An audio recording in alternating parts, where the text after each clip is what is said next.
mother's womb. Naked shall I return. The Lord gave, and the Lord has taken away. Blessed be the name of the Lord. Verse 22 says, in all this Job did not sin, nor charge God with wrong. Why? Because he knew who the source of the problems was. How many times do we accuse God when we're in trouble?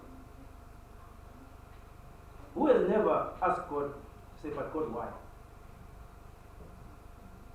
Can you please raise your hand?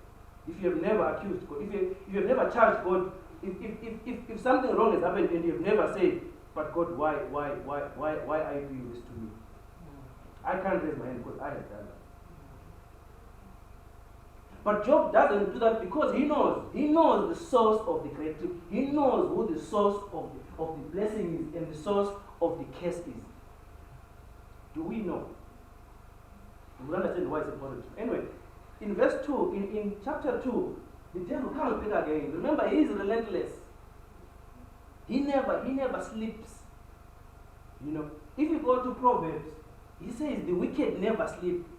They are always trying to find ways to, and that is the character of the evil one. And so he comes back again in chapter 2. And then he says here, verse 4, so Satan answered the Lord and said, skin for skin, yes, all that a man has will give for his life. But stretch out your hand now and touch his bone and his flesh, and he will surely curse you to your face. So Job is still trying to trick God into harming Job. The devil is still trying to trick God into being the one. And then God, being God, comes back to him and says, look, go and do what you will with him. Now, this is the part that the young lady was saying here about strength. It says in verse 7, so Satan went out from the presence of the Lord and struck Job with painful boils from the sole of his feet to the crown of his head. What did he do? He struck him. And so when you start coughing with a cough, who has struck you? When you get diabetes, who has struck you? Church? Who has struck you? When you have a headache, when you have a migraine, who has struck you? Is it just a natural occurrence? Of course, sometimes we bring some of these things ourselves with our diet and all that stuff. But essentially, it is the devil who goes and strikes Job from head to toe with God. It is not God. And so when he has failed with material things, he then goes for his health. Now, I'll ask again, whoever doesn't have a health issue here, can they raise their hand and will praise the Lord for your life? I can't raise mine. And so why we're trying to bring this out is in the context of the Great Tribulation.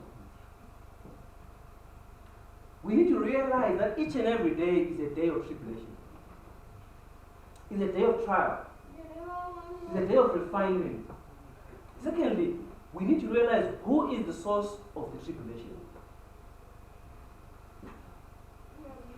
Revelation slams the door shut on this case. When we go to Revelation chapter 12, verse 7 to 9, it says, and war broke out in heaven, and Michael and his angels fought with the dragon.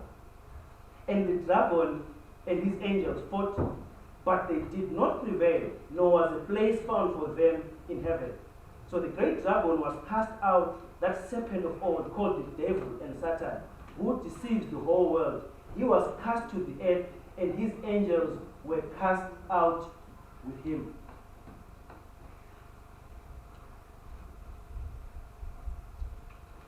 Go with me here. Revelation 13.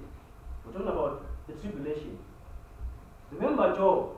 Remember the nature of the tribulation. Now let's bring it home to ourselves. He says in Revelation chapter 13, verse 15. Let's start at verse 14. and he deceives those